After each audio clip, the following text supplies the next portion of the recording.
Mad Max is the very first one, set in an open post-apocalyptic wasteland consisting of deserts, canyons and caves. This is a highly underrated title featuring melee combat which is similar to that of the Arkham series along with vehicular combat.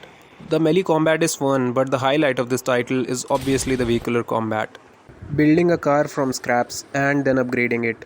With nitro boosters, harpoon and explosive javelins and whatnot, definitely sounds fun, isn't it? The vehicular combat involves some really crazy stuff such as using your harpoon to pull armor, wheels and even drivers from the vehicles of your enemies. Then the game also has this sort of challenge based progression system, which lets you upgrade individual pieces of armor, weapons, tools, combat moves and also maxes looks. The game looks really nice, but it is not a very complex title when it comes to the graphics, as it is set in a desert environment, but the overall look and feel of the title is amazing and it is a really solid performer on the PC, which is always a major plus point. The sound design is nice too. The story is nice, the missions they can get a bit repetitive, but overall it is a really solid package because of the amazing gameplay, and yeah, the performance and the looks are really nice too. So yeah, totally worth checking out.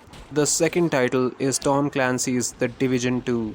Set in a near future Washington DC in the aftermath of a genetically engineered virus known as the green poison being released. The game follows the adventures of an agent of the strategic Homeland Division as they attempt to rebuild the city. This is a third-person cover-based looter shooter featuring co-op support for up to 4 players. You can go solo if you want to, but this title really shines in co-op. The combat mechanics are great, the gunplay is solid, over-the-shoulder perspective moving from cover to cover, and the game is actually quite challenging. The game features a really cool skill and progression system, lots of character and weapon customization options, and crafting as well. This is a full-blown third-person shooter RPG where you grind to get better gear and stuff. The highlight of this title is the sheer amount of content that it has to offer. Tons of weapons divided into tiers, rare weapons and whatnot, lots of activities, tons of endgame content and PvP multiplayer options as well along with the co-op. The game looks really good, the sound design is nice, and it is an optimized title, which is always a major plus point. So yeah, it's definitely worth checking out. The next one is Metro Last Light and the entire Metro series as a whole itself. Highlight in these games, especially the first two, is the atmosphere. These games are super atmospheric, feature great stealth mechanics, a good story, great cast of characters, really nice voice acting, believable voice acting actually, and grounded gameplay, nothing flashy. Set in a post-apocalyptic world where most of humanity has been destroyed because of a nuclear catastrophe, and the survivors are forced to take shelter in the giant subway tunnels. Scarcity of food and supplies has led to the formation of several factions, and you play as Artyom, a member of one such faction called the Rangers of the Order. Playing as Artyom, you head out on an adventure to protect your people, your community from a new supernatural threat that has emerged. And this journey is filled with tension and terror as you're gonna run into different types of monsters as a result of the radiation, rogue bandits and hostile soldiers from other factions. The second game, Last Light, lets you experience the whole internal politics of the Metro, which is my favorite part. The best thing about the first two Metro games is that despite being completely linear titles, they really make you feel like you're a part of this living, breathing world. A world where there's so much stuff happening all around you, you're a part of it, and eventually you end up having a massive impact on it. The games are filled with tension and immersion, and some parts can actually be quite spooky.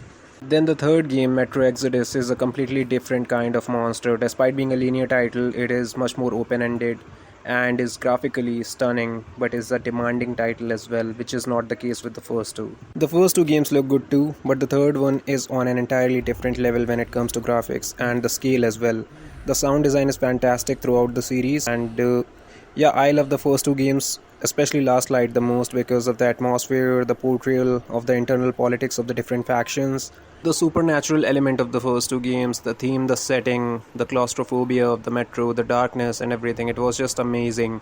The third game is really good too, but because it moves away from the Metro to more open environments, it is different, you know. It is amazing but different. So yeah, I highly recommend this entire series if you love post-apocalyptic games. Fallout 4 is the next one. This sandbox shooter RPG is actually massive when it comes to content. Set in the post-apocalyptic wastelands of Boston, the map in this game is not exactly massive but features some great locations to explore and is quite dense. The game features a super post-apocalyptic or post-nuclear atmosphere, a variety of really creepy monsters. Once again a result of the nuclear radiation obviously. Lots of groups or factions are fighting for the control of the wasteland. and you can choose to align with any of the faction of your choice. Lots of weapons and gear to loot. Lots of crafting, from cooking to chemistry to gear upgrades to building and whatnot. Then the perk chart is pretty good too. The combat is really nice, the gunplay is solid, the melee is kind of basic, but overall the gameplay is really fun. The story and gameplay is really nice and the exploration is quite fun. You've got houses, factories, underground stations, skyscrapers and whatnot to explore. And the creepy vibe is definitely there thanks to a variety of monsters. There is no shortage of things to do in this game, which is fantastic. The sheer amount of content present here is actually a highlight of this title. The main story is great, but the side quests are actually even better, which is fantastic. This title can actually entertain you for hundreds of hours, which is amazing. The game is not mind-blowing when it comes to graphics, but looks good enough, and the sound design is actually really good. And since this game came out way back in 2015, performance shouldn't actually be an issue. So yeah, totally worth checking out. Next is the Horizon series, Horizon Zero Dawn and Forbidden West. These action RPG games are just grand. The games follow the adventures of a female protagonist named Aloy, as she journeys through a really good-looking post-apocalyptic open world, infested by a wide variety of animal-like feral machines, on her quest to uncover secrets of the past. The story is really nice, the graphics are fantastic, the sound design is great, the combat is challenging but really fun. Both the games are amazing, but the second one is better in every way. You've got an on-the-go crafting system in order to craft different types of ammo for your bow in order to deal with different types of machine creatures out there, as different creatures have different weaknesses and you have to change your strategy and ammo based upon the type of enemy that you're facing. Weapons include upgradable bows with various types of elemental infused arrows, along with other stuff like bowcaster or tripcaster. The games also give you this concentration skill, which is like bullet time, slowing down time, helping you take precise shots, and yeah, it's really fun to use. Stealth is an option as well, and as you level up you gain the ability to override brains of the machine monsters and control them for a while and have an army of your own at your disposal, which is fantastic. The games also feature hostile humans along the machine monsters.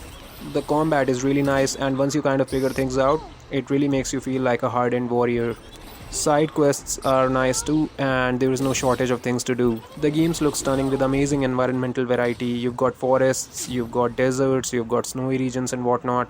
The landscape is beautiful and terrifying at the same time, and yeah, both the games are a treat to the eyes actually. The highlights of these titles are the graphics, the presentation, which is fantastic, and then this whole concept of machine monsters, the enemy design, which is amazing and unique at the same time. And finally, the combat, which is super fun. So yeah, if you love post-apocalyptic games, don't miss out on these super polished titles. If you are finding this informative, helpful or entertaining in any way, please do leave a like, guys. Next up is The Last of Us. The highlight of this post-apocalyptic masterpiece is actually the story and the relationship progression between two of its major characters, Joel and the 14-year-old girl Ellie.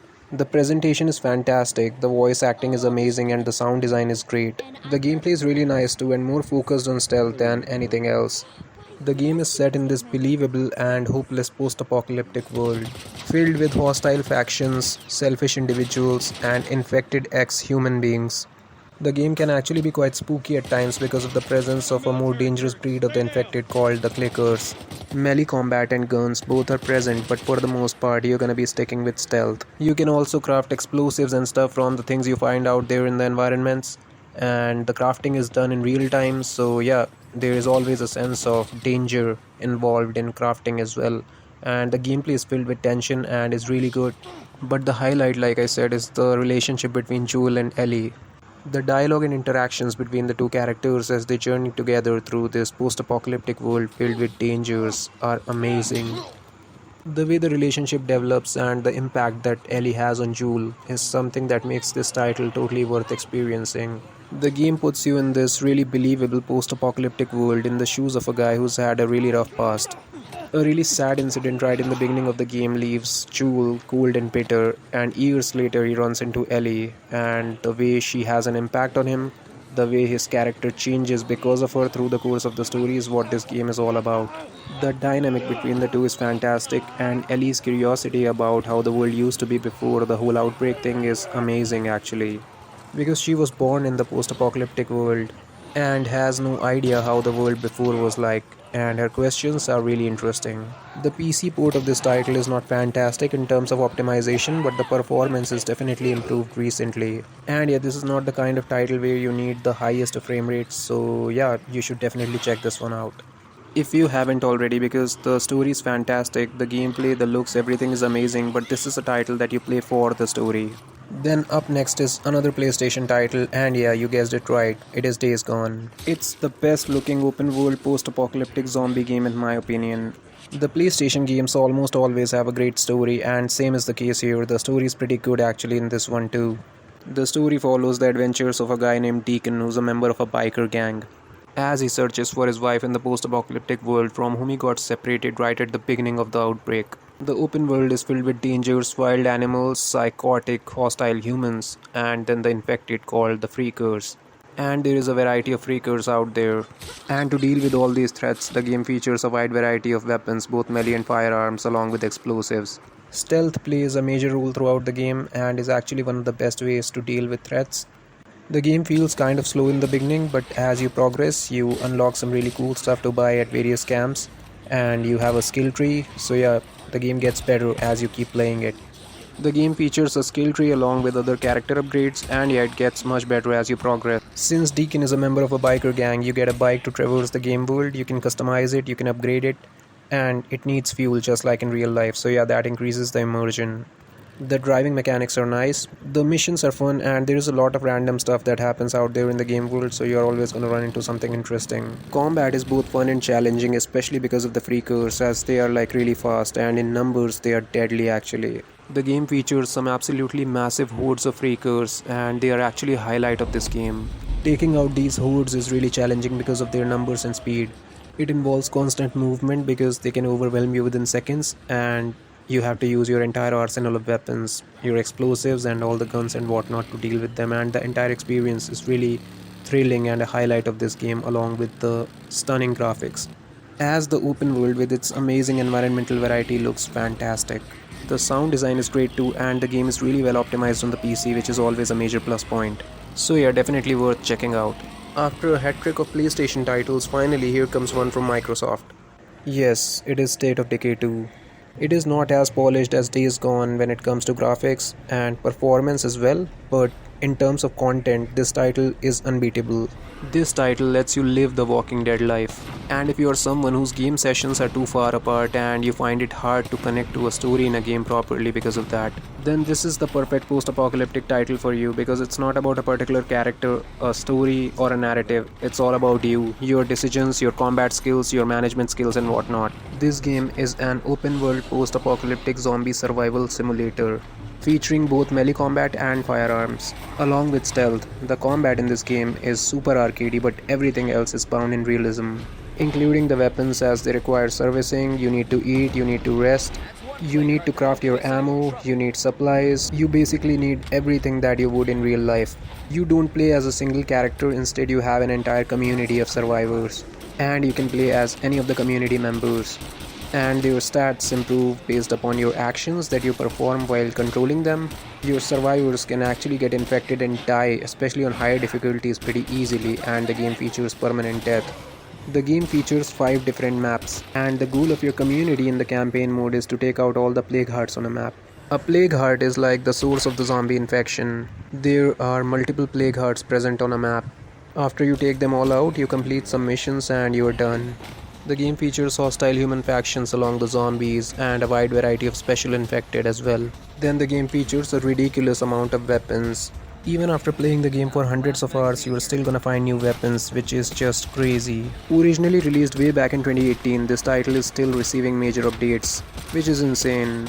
The highlight of this title is the sheer amount of content and endless playability that it offers. It is a title that you can come back to again and again after taking breaks, which is what I do, and have a great time because it is that good.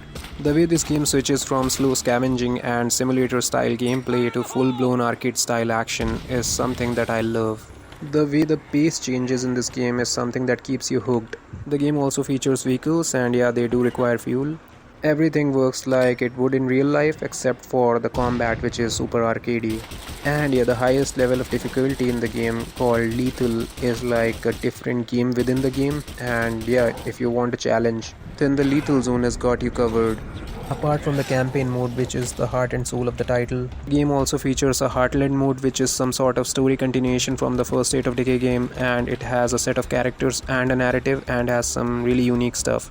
And then there is the Daybreak mode, which is a survival mode. Graphically, it is not exactly a masterpiece, but good enough, and the performance is decent. The sound design is really nice. This title is actually my favorite zombie survival game of all time.